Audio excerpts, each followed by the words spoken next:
So, how you doing, John? How are you? I'm doing really, really well. Um, Once I get this document up that I wanted to talk about, but yeah, as I mentioned last week, and I think it was actually in the part that was archived on YouTube uh, last Friday night. My wife and I actually drove into the city, and long story why we decided to drive and not take mass transit, but we drove into the city and saw Ben Folds 5, the reunited Ben Folds 5 at Central Park. That's fantastic. And it was, I became a fan of Ben Folds 5 in the late 90s, when they were going strong. When I think the song that really made me a fan was The Battle of Who Could Care Less from Whatever and Ever, Amen.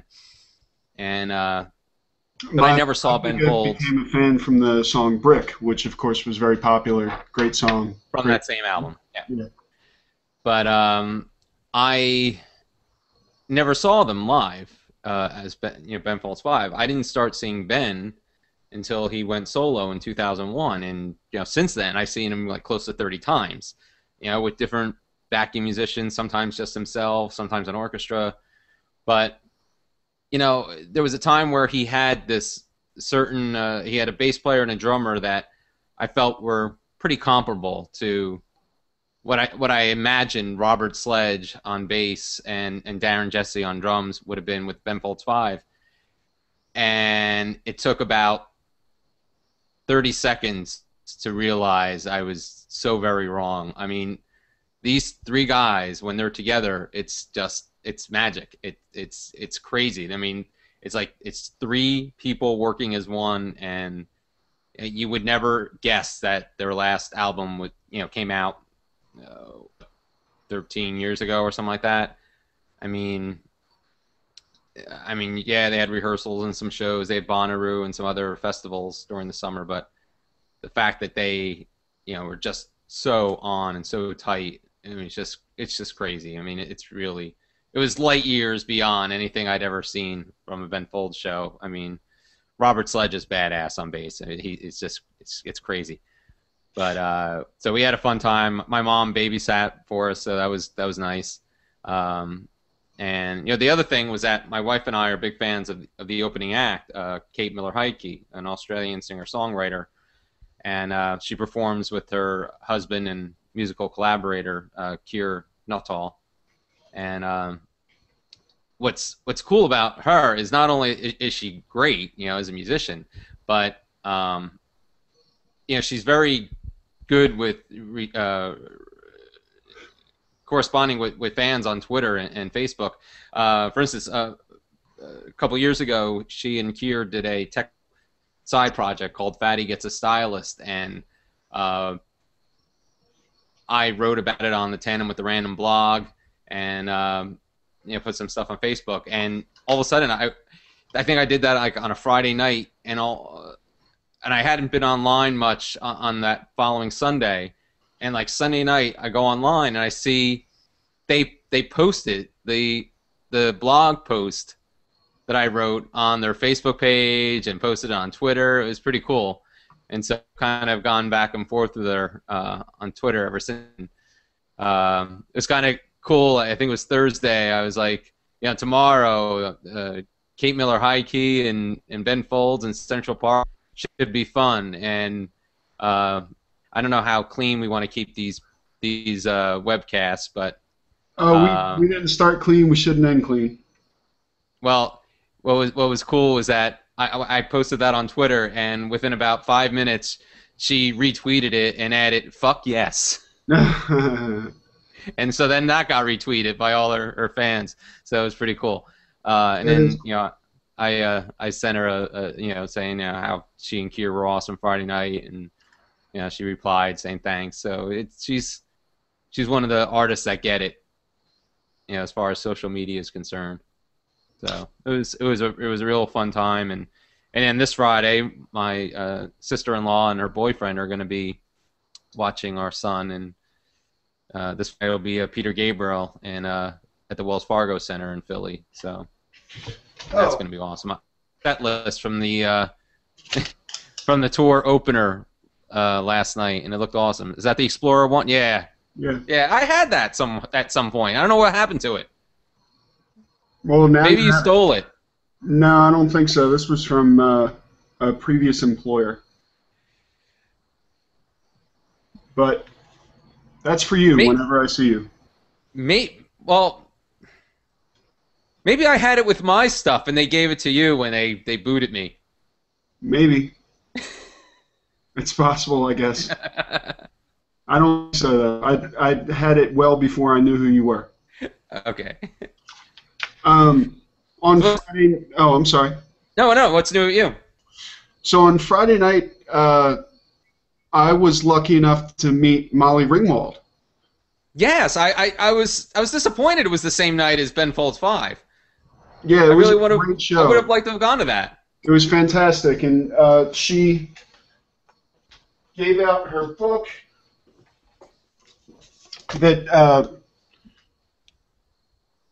is actually a fantastic read, and she read from it, which was very nice, and she took questions, and I don't know whether you'll be able to see this, but I asked her to sign it to bracket name bracket.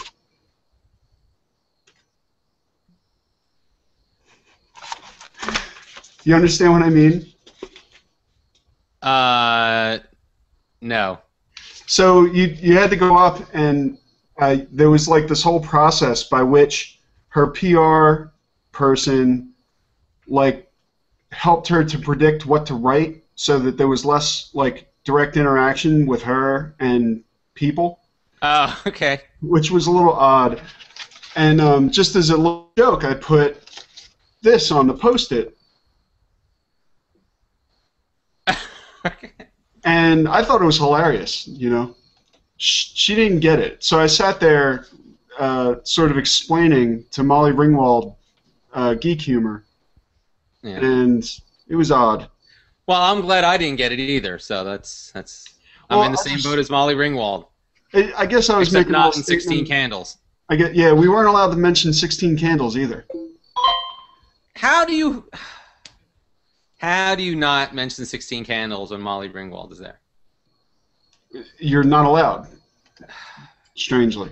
Freedom, Molly Ringwald, no freedom of speech. No. And I guess I can understand it. I'm not complaining. It was a great show, and she has every right to control what it is that she's talking about. And She was there as author Molly Ringwald. she was there as author Molly Ringwald. And she was at a library. I mean, it was really about this book. It was not about her movie career. So, but she was willing to talk about directing and acting and those sorts of things, as long as it didn't go back to the Brat Pack. Okay. So it was a great show, lots of good memories, very open-ended because there were questions, and so that was fun. Cool. Yeah, it was. And the other thing that I wanted to, are we moving on from recent activity? No, no, you can keep going. Okay.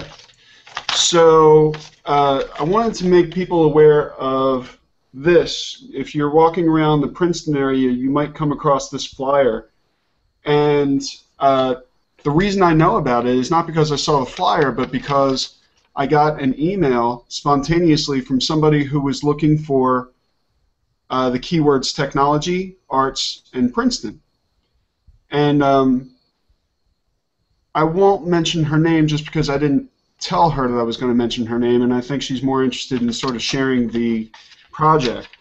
But if you are on Meetup and you're in the central Jersey area or south or northern Jersey or even Pennsylvania, you might look for the keywords arts, culture, and technology. Or if you're familiar with the Trenton Artworks movement, this is related to that. It's sponsored by it. And so it is a great plan that they have in order to integrate some of these things. And of course, when she did the search on art, tech, New Jersey, culture, the fact that my name came up made me feel really great. It was like, hey, I guess we broke through there. But also, when I sat down and talked with her about the kinds of things they want to do to make artists aware of what's going on in New Jersey in relationship to culture and technology, it was amazing. So they are getting together on the fourth Tuesday of each month at Artworks in Trenton, which is right off of Route 1, literally. Right. And It's kind of near the MVC, the Motor Vehicle Commission, and the old New Jersey Network building, isn't it? yeah, In that area? yeah, exactly right. So they have amazing things going on there all the time, but the fact that on the fourth Tuesday that they are getting together to talk about these topics that are so near and dear to you and I, um, I think says something. Unfortunately, I usually have my boys on Tuesday night, and like so many things that happen on Tuesdays, they really fall second to.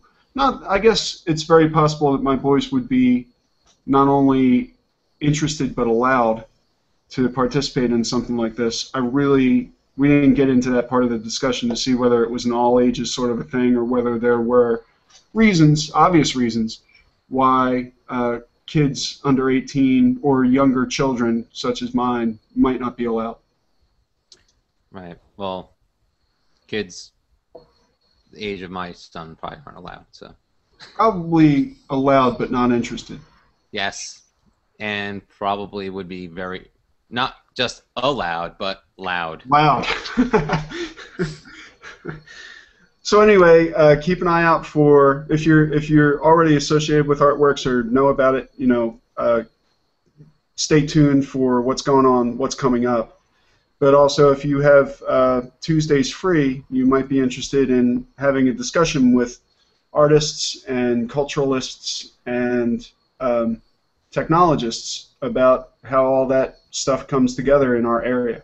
Right, and then I could put them on video, and then we can put that video into that. Oh, we can't. Well, we could meet people and invite them into the broadcast. Yes, yeah, we could do that. Yep. Did I freeze up? I guess I. No, you're still moving around. Oh, good. Because on my screen it's all frozen up. Yeah. Oh well. One of these days it'll just collapse in on itself. Speaking of collapsing in on itself, and I guess this will segue into the document I still have no access to. I saw it earlier, and now it's gone. It's not on my list, but the outline of stuff I want to talk about. But I posted it all day on Facebook and on Google Plus. But are you familiar with Chris Hardwick, the Nerdist? He does the Nerdist podcast. Yeah. Big Doctor Who fan. He's on Craig Ferguson all the time. Yep. He does a lot of stuff with BBC America now. He basically, in a very self-made manner, turned his geekdom into entertainment mogul. He's part of Legendary Pictures now. So it's kind of crazy how he went from just this podcaster and turned it into this empire. But anyway, the Nerdist channel, his Nerdist Industries Network. Yeah, I think it's technically Nerdist Industries, but it's it's actually part of Legendary Pictures now. He was talking with Lisa Henson recently, Jim Henson's daughter, I believe, and they were talking about doing stuff with some of the Henson properties. And at the end of the conversation, she mentioned, next year is the 30th anniversary of Fraggle Rock. Would you like to do something with the Fraggles? And he's like, I didn't even know that was an option. Sure, I'd love to do something with the Fraggles. They're trying to get them back out there, since they've been away for so long. I know there was a movie, that Dweezil Zappa was attached to years ago that never, came to fruition. But so as this is to him, he realizes, Ben Folds 5 has this new album coming out. And so today they premiered it online on the Nerdist channel, on the Nerdist YouTube channel, the video for the first single from the new Ben Folds 5 album, Do It Anyway. And it's Ben Folds 5, Chris Hardwick has an appearance in it, Anna Kendrick, Rob Corddry, and the Fraggles, all in the video for Do It Anyway, and it's awesome. And I keep on saying, like, I don't know how the universe just didn't collapse in on itself from all that awesomeness in one music video. But definitely check it out. So go to the Nerdist channel on YouTube. Incidentally, somebody who's watching our show right now, by the name of Spencer, just sent me an email, and he was mentioning that he'd like to talk to us more about a project where he is using statistics that he's gathering in order to compose music. What an amazing idea. Sure. Yeah. We'll have to talk to Spencer a bit more about that.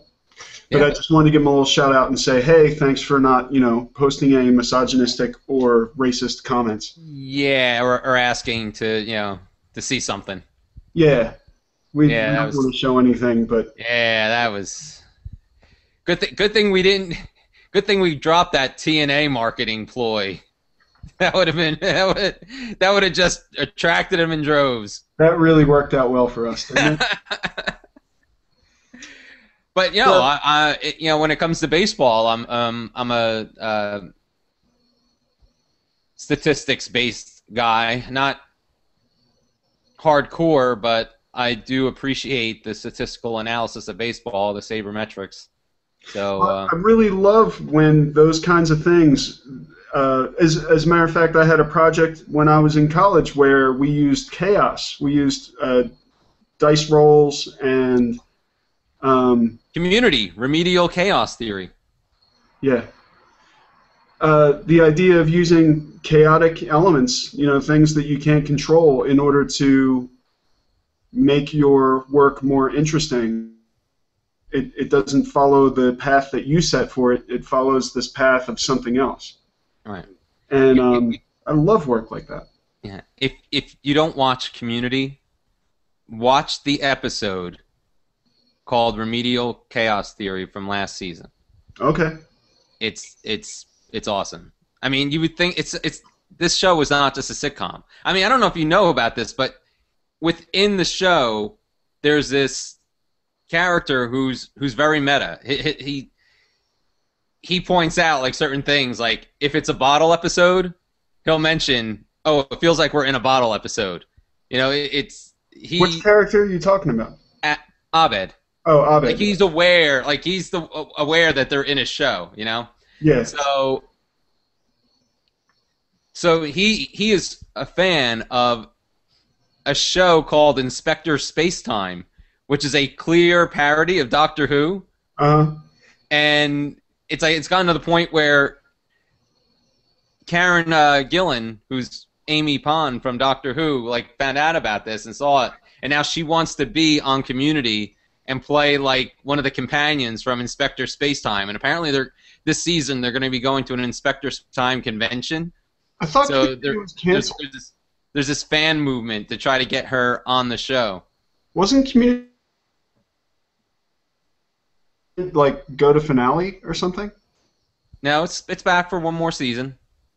Interesting. They fired the showrunner. Oh. They fired the creator and showrunner, but it's still going on. Cool.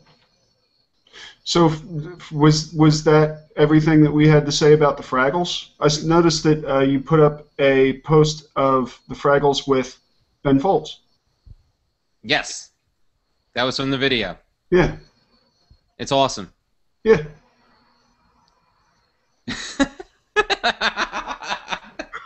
So, what's next on the agenda, Brian? Well, I can't get to this document, but let me try to remember. You have anything you wanted to? Yeah. Oh, well, I'll start out with this. I remember we talked about unboxing briefly last week. Yeah, we did. And there was a Gizmodo post, recent Gizmodo post that was called "Why Every Single Gadget Unboxing is Weird and Maybe Even Pervy."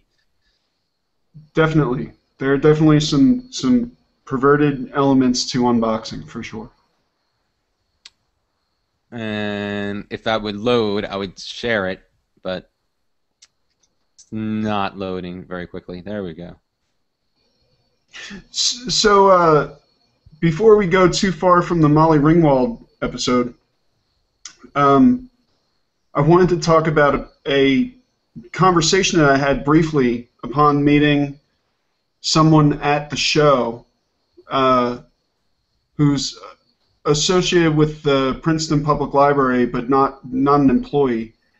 And I was introduced to them by a common friend, and the way I was introduced was as a speaker at the library, a repeat speaker. And they mentioned in introducing me that I was going to have this talk on Android versus iOS. And the person immediately assumed that I was an Apple side, that I was on the Apple side. And they said, so when are you going to get your iPhone 5? And I said, never. And he said, oh, you're an Android guy? And I was like, yeah, absolutely. And he said, why? He was very biased, and he was also very informed because he's a developer for both iOS and for Android. And he listed all these really interesting arguments about why Android as an ecosystem was flawed. And he definitely had this view about development that Android development is incredibly difficult. Are you drinking something, Brian? Yes, I've been drinking coffee this whole time in this giant mug. That's from Wyoming. I couldn't tell. Got it for me. I couldn't tell.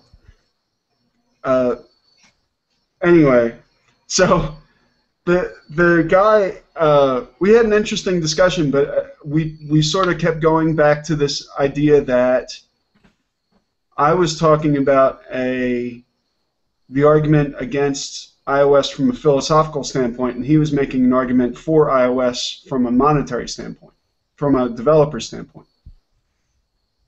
And it occurred to me that I had not predicted that might happen. That the argument would not be about philosophy or morals, but rather about commercial viability. Yeah, commercial viability. And I needed to do a lot more work to sort of prepare for that argument. Yeah, that's it's kind of fortuitous that you yeah, that I had that not on stage.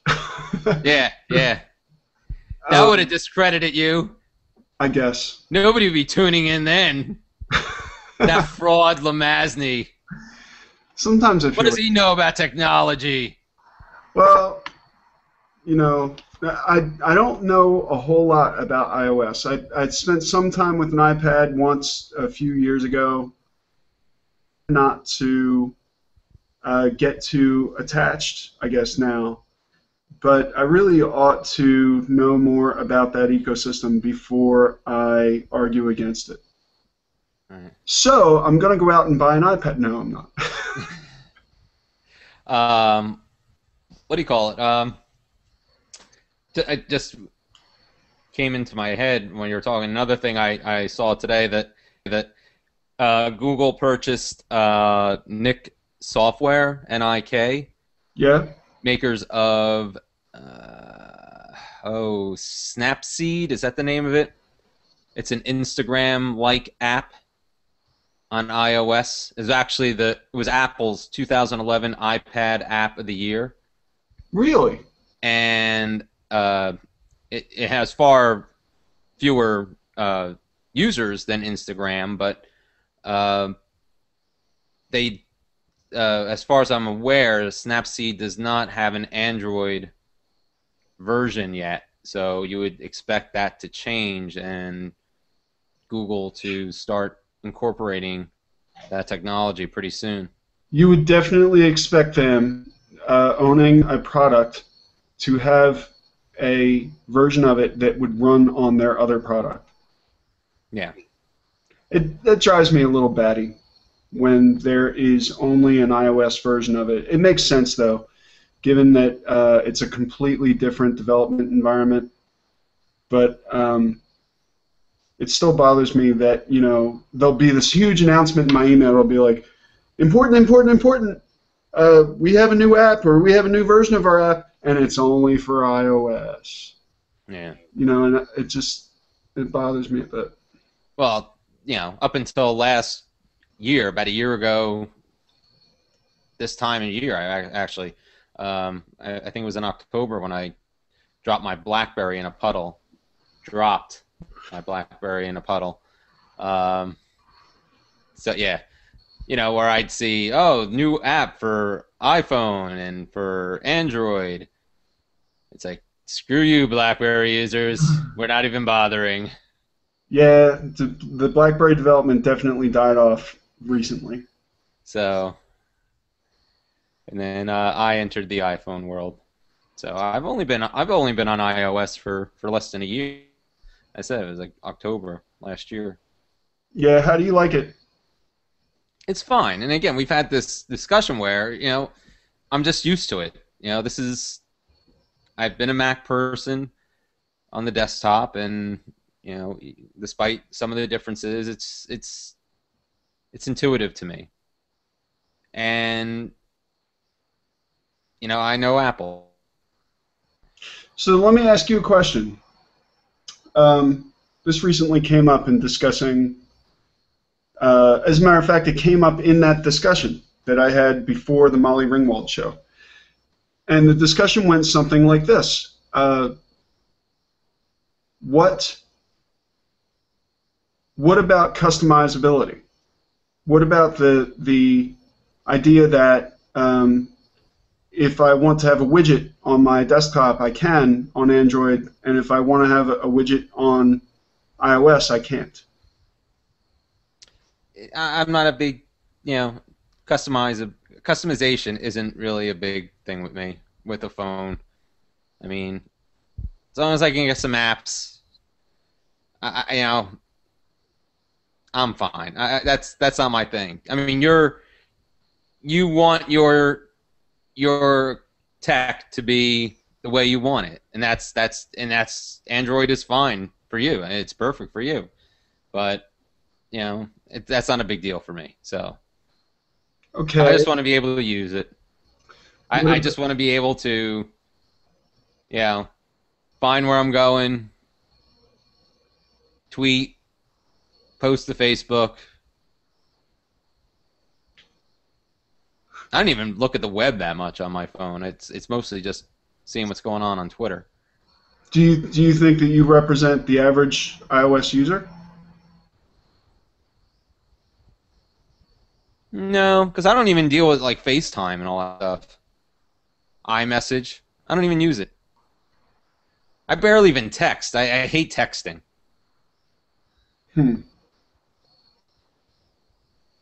Well, I don't know. There are certain things that To me, texting on a phone, I mean, it's fine if you're, if you want to leave something that isn't memorable or something, and you want to leave a written record of something, and that person's not there, instead of leaving a voicemail where maybe they can't write it down or something. Yeah. But it's like, I'll always call first, usually. I shouldn't say always. I'll usually call first because it's a phone. It is a phone. It's a phone, but I mean, it's... That was actually a line from Community where they were playing a trick on this one girl, and they took her... They were trying to get her away from calling this guy who was back in town that she used to date. And so they left her this phony message with a phone number, but it was like one of the friends' cell phones. And she was sending texts, and so they finally sent a text back, and so she called. And they're like, she's 80s, she uses her phone as a phone. So that was the thing. Of course, it is a phone, and we know what a phone is because we have this history of what a phone is.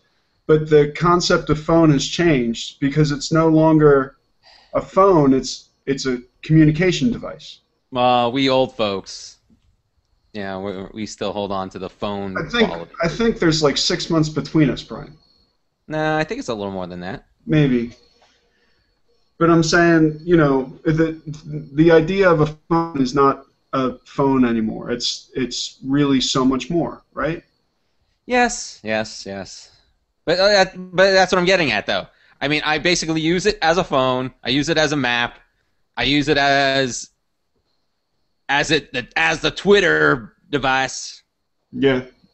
Yeah. Yeah. Twitter and Facebook, basically. I mean, you're essentially texting when you use Twitter, though.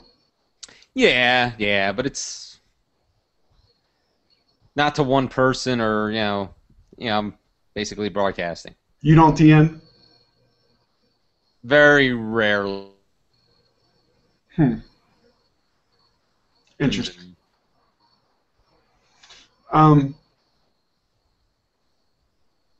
Yeah, I don't know. I between Well, actually, speaking of the DM, that was funny. This and I don't know. I doubt she's watching this, but there was this one of my my early days on Twitter. I guess when we were first doing the podcast back in 2007. Right after we started this, we started talking about Twitter. Yeah. And we both signed up for Twitter accounts. You ran off with it, and it took me really until 2009 when Harry Callis, the broadcaster for the Phillies, when he passed away, that news was broken by a beat writer on Twitter. And I was like, I should keep up with Twitter and, use it to follow all the Phillies beat writers. And then from there, I started realizing, oh, yeah, I can be using this more effectively. And so anyway, one of my earliest followers was this PR person who's now in Texas, but she was originally from New Jersey. And she posted something about a month or two ago, I guess closer to 2 months ago, about Joe Paterno, the fallout from the whole, Sandusky scandal. Yep. And there was a mural of him at State College, and the artist had added a halo around Joe Paterno's head after he passed away. Seriously? Yeah. But after the Free Report came out, the artist removed the halo and added the blue ribbon for child welfare, whatever it signifies. And so this PR person wrote this blog post about a week later saying how it was about dealing with the fallout from the Free Report and Sandusky and all that. And she's like, there are all these monuments to Paterno. How do you deal with it? Do you change history, whatever? And she's like, this artist, put a halo on over Paterno's head when he passed away, and he's already come out and said that he's not changing it. And I sent her a message on Twitter just saying, hey, the artist already removed the halo. He did change it. Yeah. So she got really offensive. She's like, oh, well, it didn't say he wouldn't remove it. Or, like you said, no, he wouldn't change it. And he changed it. I mean, he removed. And so she sent me a direct message saying, oh, yeah, I prefer in these matters that I get called out to DM me if you're going to call me out on something. And I'm like, I'm not calling you out. I'm correcting you. It's like you posted something that was inaccurate. I mean, it was just bizarre. I mean, a PR person was like seriously like worried like how she was going to look because I mentioned that she made a mistake in the blog post, which is easily made. I mean, it wasn't like it was common knowledge. I mean, unless you followed this story for every minute like I was. I mean, it wasn't readily apparent that he changed the mural. But she got all defensive about me mentioning that there was a change made in her publicly on Twitter, where it could be, searched instead of a DM, and I thought that was it can odd be that a searched PR for person. it can be searched for a limited amount of time. All right, I mean, it was just odd that a PR person would be that up in that. I was really, and she, proclaims herself to be a social media PR expert, and I was like, that doesn't. You know what? I do social media and PR, and I'm pretty sure that's not how I would have handled that. Yeah. I would have said, "Oh, thank you for pointing it out. I'll change the post." Not So, like, "Oh, how dare you point out that I made a mistake." I mean, well, I mean, honestly, Brian, when somebody calls you out for making, I don't know what her level of professional journalism is, but if somebody calls you out for making a mistake in publicly, I can imagine that somebody might be offended by that, right? yeah, but it wasn't like I did it in a discourteous way. I mean, I mentioned, hey, So, I don't know if you know this, but the artist changed, did remove the halo. that's more than 140 characters. Whatever. I don't know how I wrote it. So let's talk about this. I am constantly amazed at how quickly text-based content and exchange can fall into disarray and confusion and chaos because it's missing what we have here, which is a little bit of verbal, facial, context. And so she probably was expecting outrage at the act of having this halo placed on the painting, and instead she read something that wasn't that because she had expectations about it and decided to put a voice to it.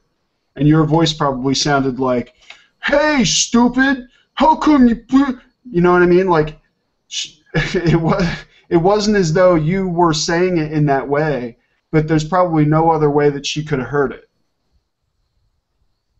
No, I mean, yeah, I mean, I probably took out the part because it was probably more than 140 characters where I said, I read your post, or good post or something like that, but I probably wound up just saying, in your recent post, this one point, There's also a certain expectation according to experience in history. Maybe she gets stuff wrong all the time, or she's really late with it and constantly hears people saying, "Hey, that was kind of last week's news, so why are you putting it out today?" And so maybe she saw your post and was like, "Ah, I did it again." I'll blame him. That's Brian's fault. I'll take it out on him for putting it out there publicly. Why don't you say something to me in private? That's what she sounds like, actually.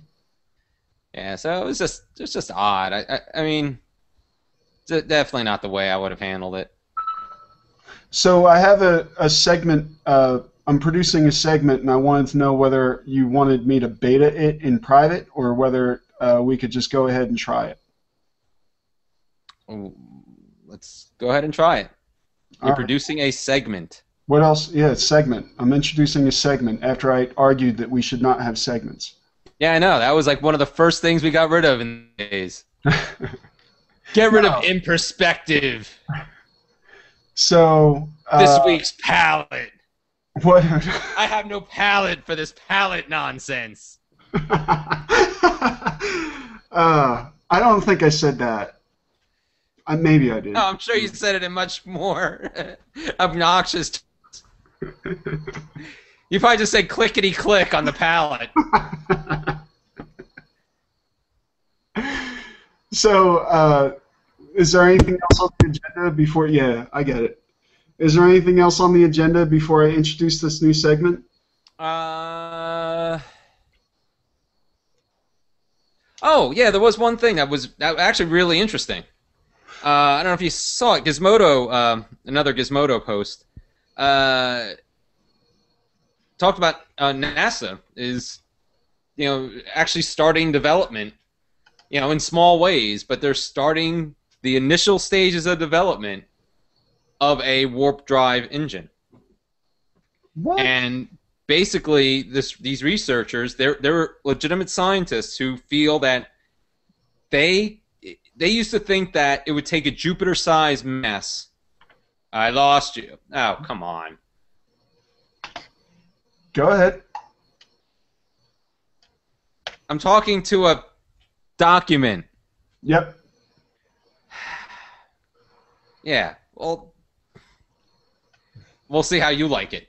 Anyway, so they used to think that it would take a Jupiter-sized mass to create some kind of warp drive mechanism to move a craft through space at great distances in a short amount of time.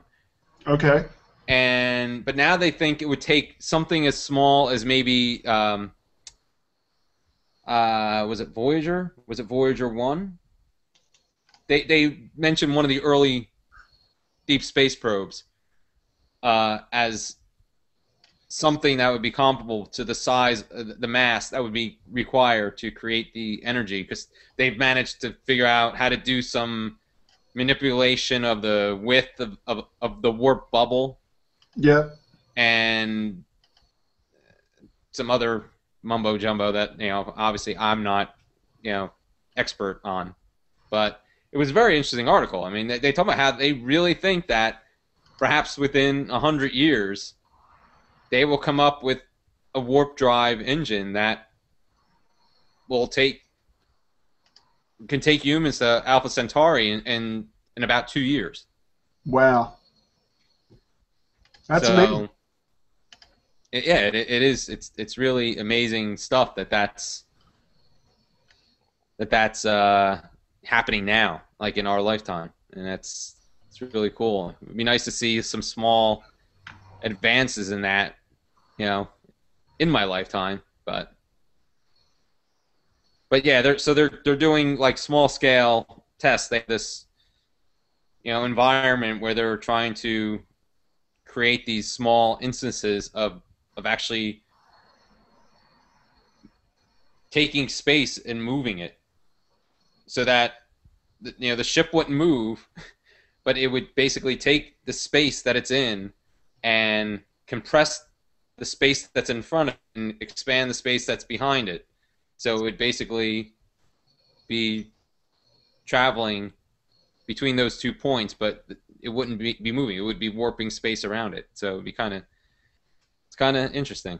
That's phenomenal. I mean, I definitely missed that story, but it's amazing how many things that are a part of our science fiction history are not fiction at all anymore, including my phone and your phone. It's you remember on Star Trek they had this this communication device that did all these things, had all these sensors, and we have it. It's ours. It's right there. Hello? Yeah, I'm here. I'm trying to. I want to see if I could actually get this screen share thing to work and get you to see this article. But yeah, that would be helpful. That would be useful. All right, hold on a second. Let me see if I can. So I just click screen share. Then choose the window that you want to share. It could be your entire desktop if you want. Hey, now talk. All right, so this is the. You see it? Yeah, now I see it because you're talking. Yeah, So this is the article, and of course I cannot scroll at this time because it's still loading.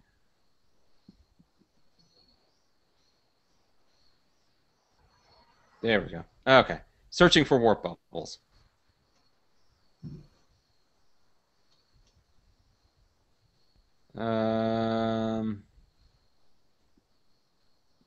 Yeah, so what they're using it as an instrument. they're trying to detect microscopic instances of little warp bubbles using an instrument called the White-Jude Warp Field Interferometer.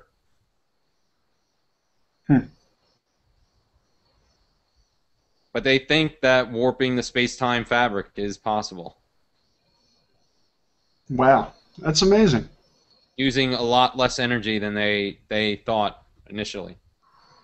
Well, I also think, we live in a world now where we're starting to depend so much on portable, renewable energy, and there has to be, there's energy all around us. I think I might have had this conversation with you in a previous podcast.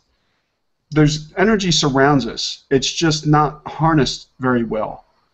We still have to plug things in, and we still have to have these really small batteries.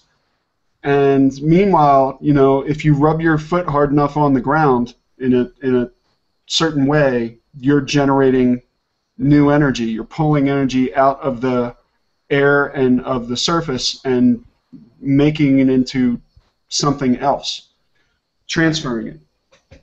And here's the paragraph, by the way, that is kind of the gist of it. The EagleWorks team has discovered that the energy requirements are much lower than previously thought. If they optimize the warp bubble thickness and oscillate its intensity to reduce the stiffness of space-time, they would be able to reduce the amount of fuel to manageable amount. Instead of a Jupiter-sized ball of exotic matter, you would only need 500 kilograms to send a 10-meter bubble 32.8 feet at an effective velocity of 10 c. And then they say, later on after the quote, 10 c, that's 10 times the speed of light. But they note that it's not the ship itself that would go faster than the speed of light, but it would effectively be the equivalent of going 10 times the speed of light. The ship itself would not be moving. It would be the space-time that would be warping around it. Crazy. Hey, so congratulations on your first screen share. Oh, thank you. It didn't hurt a bit, did it? No, but now... Oh, okay, I'm back. Okay. Yeah, you're back. Okay. So, are we ready? Let's go to this segment. All right. So the segment is, what's so great about Inkscape? I love Inkscape. It was funny. I actually had to use it for work. It was like there was this artwork that a client gave us that they wanted to use in a oh, okay, yeah, I remember what it was for. But they wanted to use it in this brochure or fact sheet or something. And they're like, oh, but we need all this stuff taken out. And it turned out I could open it in Inkscape and everything was a separate layer. So it was great. I was able to just take everything out. Yeah. And, because on my Mac, I don't have Illustrator anymore. And so I downloaded Inkscape on my work PC, and it worked it was awesome. Yeah, it's a fantastic tool. But I think that for somebody who has never used it, they may open it up and say, well, what am I supposed to do with this? Because it looks like that. Mm-hmm. And you say, oh, I see the colors, and I see these tools that I don't really know what they do, and I see these hidden buttons up here, and I think I broke it. And so I thought that a few minutes, literally, just in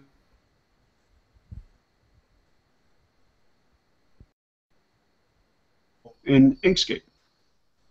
Okay. I think your sound cut out for a second there, but... Can you hear me? Yeah, I can hear you now, but you went from saying, I just wanted to... in Inkscape. I wanted to share something very quickly at the end of our broadcast, just to share with somebody who's new to Inkscape what they could do with it. Yep. So after you open it up, it looks like this. You essentially get your page, you have your tools, you have your colors. Over here I happen to have snapping tools set, and then you have some contextual tools up here. Something that I do all the time is I add text to a document. So if I wanted to do something with the word Jupiter, I could use my text tool, click into the document, type out my text, and then go back to the selection tool at the top of the toolbar. I'm going to hold down Control as I grab this handle and switch it out, or not switch it out, but drag it out. And the reason I hold down Control is to constrain the document, constrain the piece of text to always be the same height and width that it comes in when you first type it in. Let's say I don't like this font. I can then select this font tool at the top in order to choose a different font, a more suitable font. And you get a little bit of a preview of what that looks like right there. And then when you apply it, you get your text in that font on your document. Inkscape's great for working with logos, for working with graphics, for designing web graphics, for working on banners for, let's say, WordPress or whatever. Once you have something selected, as I have it here, you can change the color of it, right? Mm-hmm. But what I want to show you in particular tonight is how to manipulate this text so that it's no longer like the font, but rather exactly what you want. And the thing about Inkscape is it works in vectors as opposed to bitmaps. And so while this looks like any other picture you might see on the web, those are all JPEGs and GIFs and PNG files. This is actually an SVG file, and what that means is that I can see in the document, let me open up the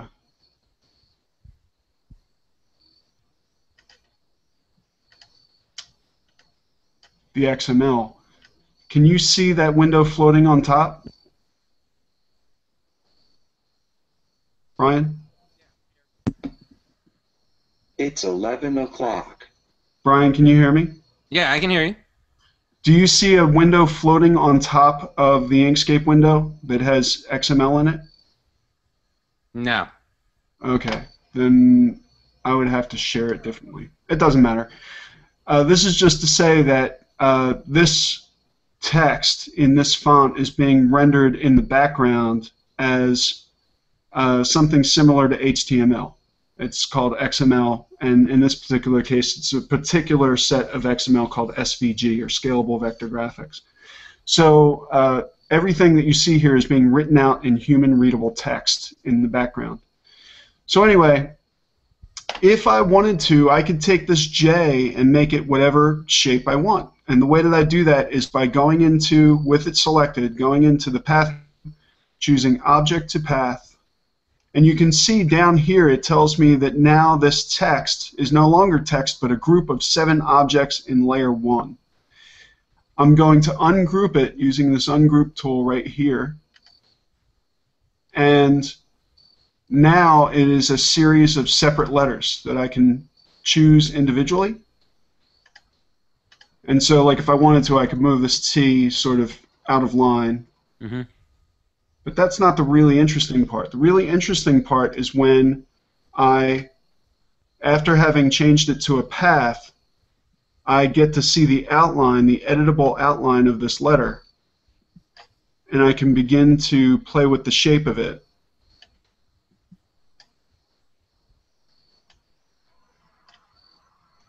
And all these letters are just editable, manipulable shapes now.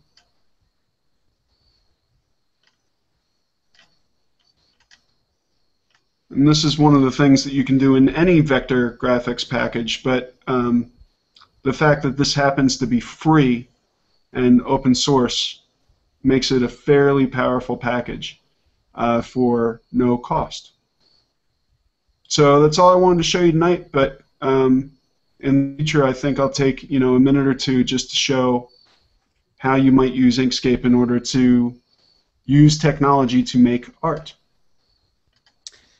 Yeah, that'd be cool. Have a little nice tutorial section. Yeah. A little LeMasney mini lecture.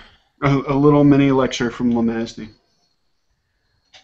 Speaking of which, I saw you were speaking at Rossmore today. Yeah, you know about Rossmore? Yeah, I used to do one of my old jobs. I used to set up programs and events there for educational things. Is Jane Balmer still there? Do you know Jane Balmer? No, I haven't come across that name. The person who I worked with, his name is Gano Haley. Maybe she's not there anymore. So It's possible. I just don't know. I don't recognize that particular name. There's a few names that I've worked. I've gone to Rossmore probably 3 or 4 times, but I don't know Jane. Just curious. So, all right. So, yeah, today I was talking about social media, the pros and cons of social media, and the argument came up. I love this argument, in fact. The argument was, if you post on Facebook that you are at Rossmore, as I did today in the session, aren't you afraid that somebody's going to rob your house? And I said, no, not particularly, because, there's nothing actually saying that I'm at Rossmore other than me. And if somebody wanted to rob my house, they probably would have been watching me leave my house when I left it. Right. No, I agree with that. I mean, I don't like the whole check-in thing as much as most people, but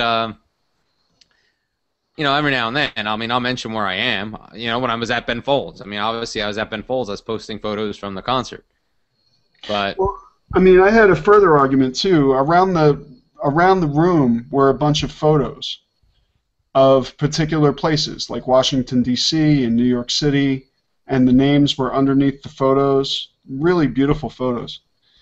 And I said, based on this public viewing of these photos, I'm able to gather information about the artist.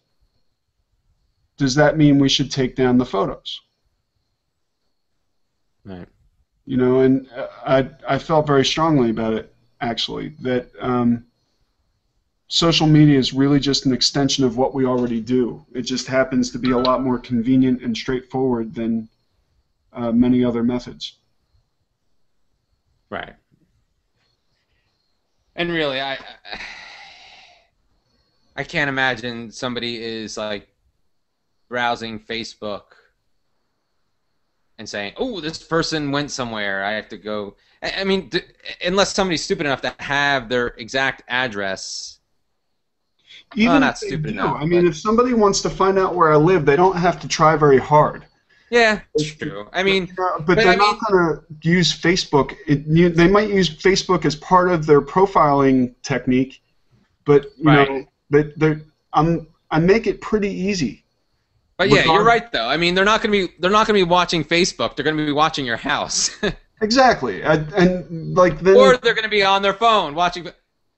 Yeah, he's leaving. Yep, he said he's going to Rossmore. Right. Sorry for the Apple plug. No.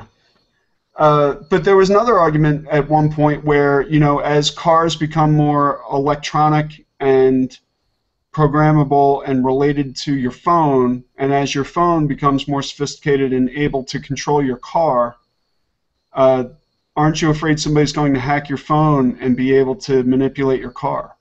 Yeah. And I was like, not really. I'm just not that concerned about it. There will probably still be a manual override. It just bothers me. We're putting a little too much faith in the car industry for that. Well, we're putting a little bit too much faith in the thief, too. Yeah. I said, has anybody here had a problem with their computer in the last week? And everybody raised their hand. And the room was packed. And I said, this stuff is not easy. And who's going to go through the trouble to steal my phone without me knowing, manipulate, the programming of it to be able to misuse my phone to get to my car? Like, why don't they just take a wrench to my car? Yeah. Or just steal your car. That's what I'm saying. Or just park it somewhere you thought it was. Don't do that. That's not funny. Sorry, I went there. Sorry, I went there. Yeah. So, yeah, I mean, it was sort of a silly argument. It was like all of a sudden there's going to be, new technology thieves who only use new technologies in order to manipulate my life. I was like, they're still going to, use a hammer on my lock or whatever. Basically, it doesn't. I mean, everything's a crapshoot. Is what it basically comes down to. I said, if somebody wants to shoot me, they're not going to use technology to do it. They're going to use old technology, a gun, or whatever. Yeah. And I said, no one's interested in shooting me, and if they are, then I have a bigger problem than whether or not my phone is, hackable. Yeah. It was an interesting discussion because I felt like we unearthed some issues that are typically associated with social media that really have to do with society, really have to do with people. Right. And I don't know if we've mentioned it so far, and we keep on mentioning Rossmore, but it's a 55 plus community. That's correct. And so I mean, they have certain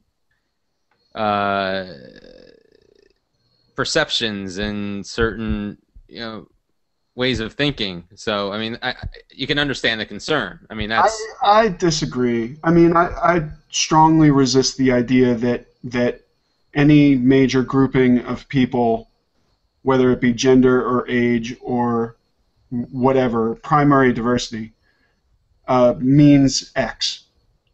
You always find somebody who goes against the... That was not the issue. I would have had that same discussion amongst 30-year-olds, I believe.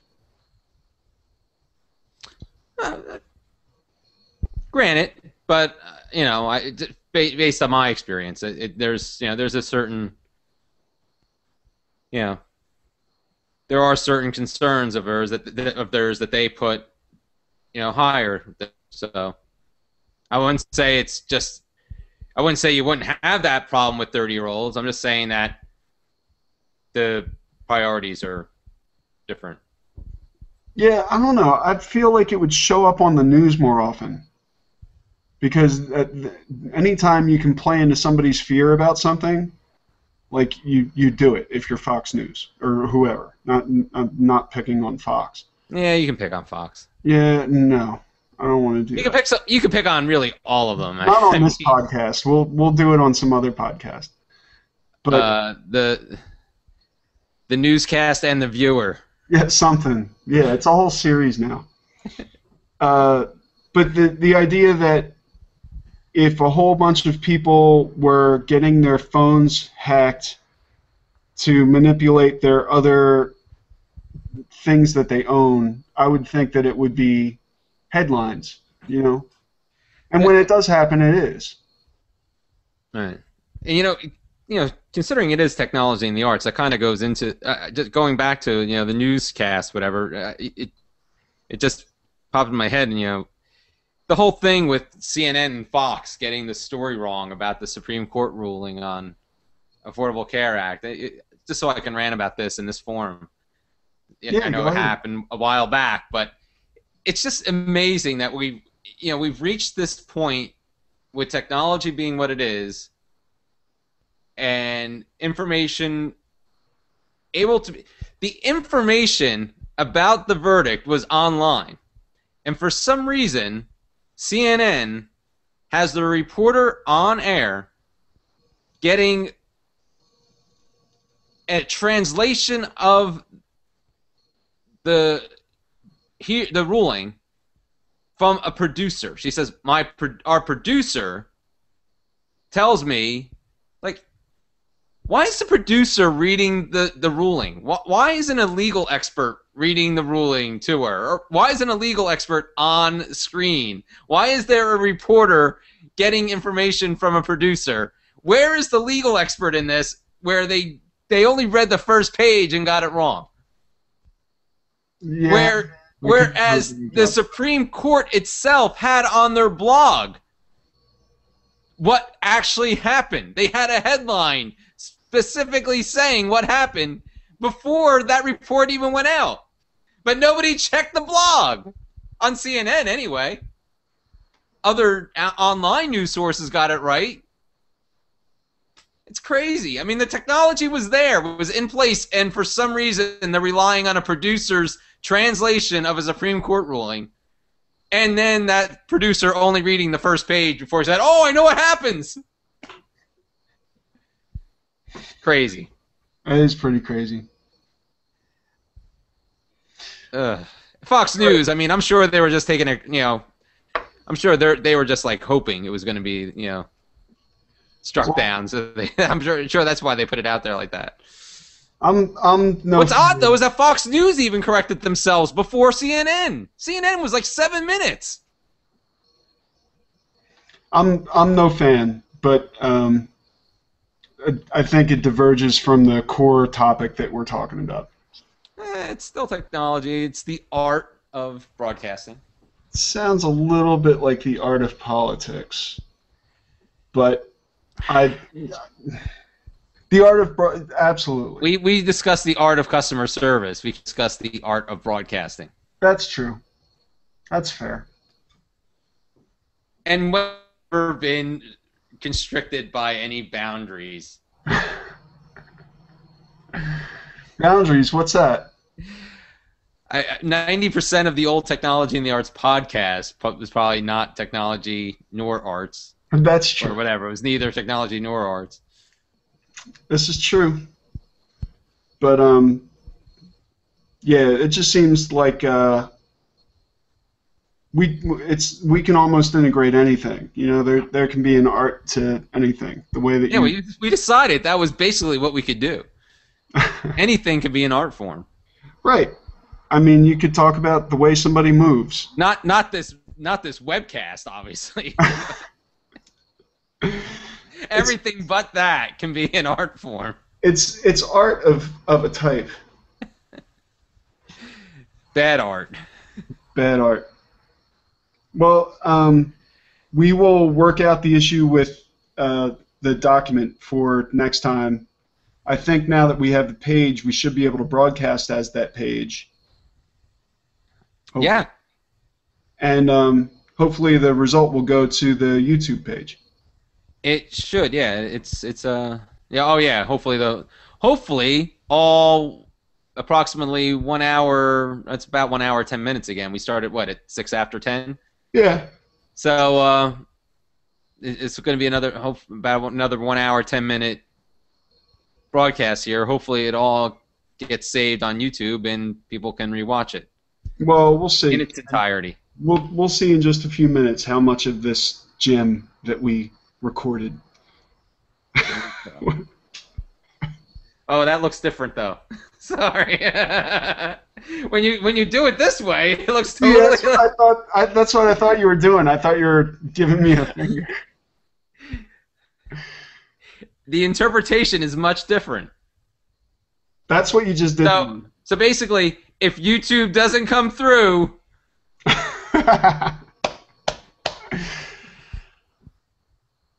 All right. Well, until next week, I think we have a solid Monday thing. Yeah, that'd be great. And next week, I will be giving you my Peter Gabriel recap. Cool, and maybe sometime we can get lunch or something, and I'll be able to give you my Peter Gabriel book that I've held on to since I've known you. There may be a couple more reasons why I'm on the Princeton campus sometime soon. Oh, we'll really? See. All right, good. We'll have to if I get a call. We'll have to get a conversation in about that too. Actually, one isn't on the campus. One wouldn't be on the campus, but anywhere close I can get to. But it would be part of Princeton. Well, we'll talk about it some other time. But thanks so much for a great show. Oh, thank you. And hopefully we get a full version and I can put the Technology and the Arts theme song in the beginning of it this time. We'll see. We're very close to finding out. Okay. All right. I'll talk to you soon. Thanks, Brian. Yeah, good night.